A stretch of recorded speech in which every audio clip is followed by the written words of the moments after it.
Eh bien, bonjour à toutes et à tous, c'est Black Terminal, on se retrouve dans une nouvelle vidéo. Aujourd'hui, on va parler de deux sujets. Donc, en première partie de la vidéo, les explications de ma grande pause sur YouTube. Puis, ensuite, on va parler PHP et site web avec une classe en PHP. Donc, vous pouvez passer directement cette partie si elle ne vous intéresse pas en cliquant sur un petit truc que j'aurais mis sur la vidéo. Bref, donc du coup je passe aux explications de mon absence sur YouTube. En effet, je suis en classe de 3ème et on avait le brevet. Donc ça s'est fini, ça s'est terminé ce matin, donc je reprends les vidéos maintenant puisque c'est les grandes vacances et que j'ai le temps. Et aussi deuxième truc, c'est tous les gens qui m'ont demandé mon Skype dans les commentaires pour que je puisse les aider. En fait mon Skype il y a trop de DDoS et de spamming. Du coup j'y vais tout simplement plus. Et maintenant j'ai ouvert un Twitter pour vous. Donc Black Terminal _ donc vous pouvez m'ajouter, toutes mes vidéos, il y aura des notifications de tous les posts de vidéos. Et envoyez-moi des Twitter privés, je sais pas comment ça s'appelle, des messages privés, pour que je puisse répondre à vos questions. Donc j'en ai fini pour la première partie, maintenant on va passer au code. Donc c'est comment créer son site web facilement et surtout en fait la connexion à la database pour le login et le register. Donc je sais que c'est assez compliqué quand on est un débutant et qu'on veut faire un site web assez complet avec des systèmes de comptes, d'username, de mail, de password, etc. Donc c'est pourquoi avant que je ne reprenne les vidéos, j'ai créé une classe de connexion qu'on peut modifier facilement. Le code est assez facile, je n'expliquerai pas. Je l'expliquerai comment l'utiliser, mais je n'expliquerai pas ce que j'ai fait. Parce qu'en fait, je prends en compte que vous savez coder quand même un minimum en PHP, HTML et que vous pourrez comprendre ce code facilement. Sans que j'ai à expliquer à ceux qui ne connaissent pas. Donc pour ceux qui ne connaissent pas PHP, HTML, etc., je vous conseille de vous rendre sur un site Open Classroom. Donc je ferai peut-être une vidéo sur Open Classroom plus tard pour vous montrer. Et en fait c'est un site vraiment très complet où on peut apprendre n'importe quel langage de programmation très facilement. Donc je ne fais pas de promo ni de placement de produit, rien du tout, hein. Mais vraiment trop complet, qui me plaît beaucoup. Donc vous pouvez regarder des vidéos, donc 5 par semaine si vous n'êtes pas premium. Et franchement c'est là que j'ai appris tout, clairement. Maintenant je passe à ma classe, donc une classe de connexion à database en utilisant PDO. Donc c'est un système de connexion à la database. Bref, on passe tout de suite à la démonstration avec notre fichier demo.php.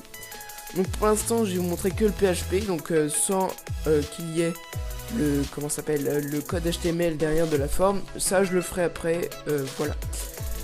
Donc pour commencer, on ouvre, on clique pour avoir le focus, donc on ouvre notre balise PHP. On inclut ma classe, donc connect.class.php, donc qui va permettre de nous connecter, de créer une instance de cette classe. Ensuite, moi j'ai fait ça, donc c'est pour check si l'utilisateur a bien mis le mail et a bien mis le password pour se connecter. Donc là je vais faire que le login. Le register est facile à deviner, ça utilise le même procédé, donc il n'y a rien qui est vraiment compliqué. Bref, ensuite on va instancier notre classe connexion, donc qui s'appelle bien connexion ici. Donc on va l'instancier en créant une nouvelle connexion. Donc les constructeurs de notre classe connexion sont la database, le Lost. Donc moi je l'ai fait sur mon serveur WAMP en local. Le nom de la database, le charset, le nom d'utilisateur pour rentrer dans la database, le mot de passe et la table dans laquelle se trouvent nos utilisateurs. Ensuite, on va utiliser if, une condition if, car la fonction login est une fonction booléenne, donc qui retourne la valeur true si elle peut se connecter et la valeur false si elle ne peut pas se connecter. Donc le login prend en paramètre le mail et le mot de passe. Donc c'est pourquoi j'utilise le mail que l'utilisateur nous a envoyé et son mot de passe. Donc si ça retourne true, donc là vous savez très bien que en PHP equals true, on n'est pas obligé de le mettre. Voilà. Et donc si il arrive à se connecter, ça fait une redirection. Et s'il ne peut pas se connecter car le mot de passe est mauvais ou l'adresse mail n'existe pas ou encore un autre problème, bah ça fait un else du coup. Et j'ai créé une fonction dans ma classe pour avoir le message d'erreur. Donc le message d'erreur, il est custom, vous pouvez le modifier. Donc vous voyez par exemple pour le login, si le mot de passe n'est pas bon, alors ça met le mot de passe est mauvais. S'il est banni, ça met ce compte n'existe pas, mais il est banni hein. Et si l'adresse email n'est pas dans la database, ça met adresse email inconnue. Et vous voyez que ça retourne false si l'adresse email est inconnue, si le mot de passe est mauvais ou si le compte n'existe pas. Alors que si c'est bon, bah ça retourne true. Donc voilà pour ça. Donc ça envoie le message d'erreur. Je vais faire une petite ellipse et ensuite je vais vous montrer ça avec une forme HTML de login. Comme ça, vous pouvez rendre compte de ce que ça donne. A tout de suite. Et voilà, on se retrouve donc dans notre code. Donc j'ai fait quelques modifications. Ici, il y avait marqué redirection. Du coup, j'ai mis que maintenant, ça nous mettait un message. Vous êtes maintenant connecté. Et ici, donc j'ai fait ma petite vie HTML. Donc j'ai fait notre petit code. Voilà. Hop là.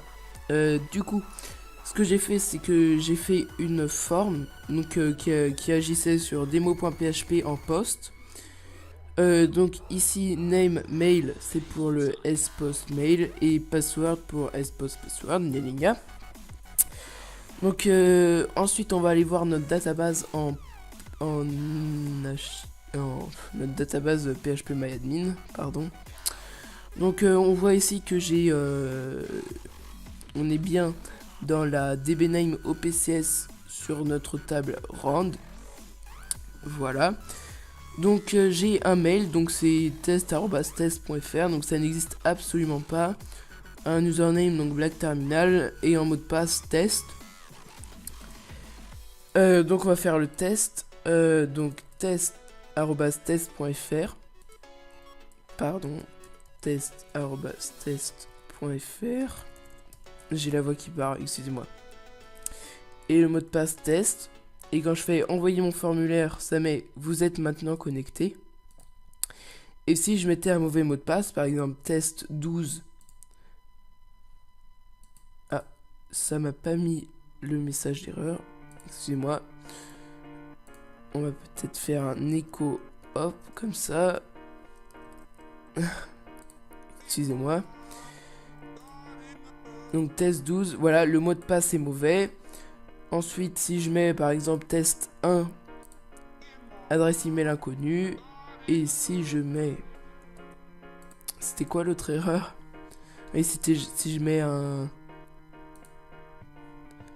Connect class. Si je suis banni.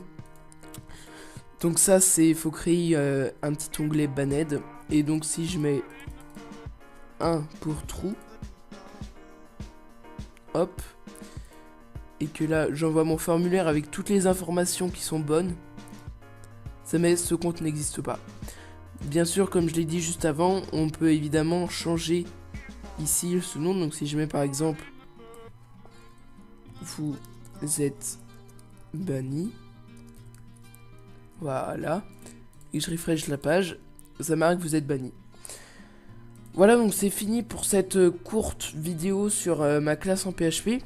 Donc je mets tous les liens dans la description, ainsi que mon nouveau mot de passe Twitter, mon Twitter, voilà. Et je vous dis à la prochaine pour une nouvelle vidéo. Bye.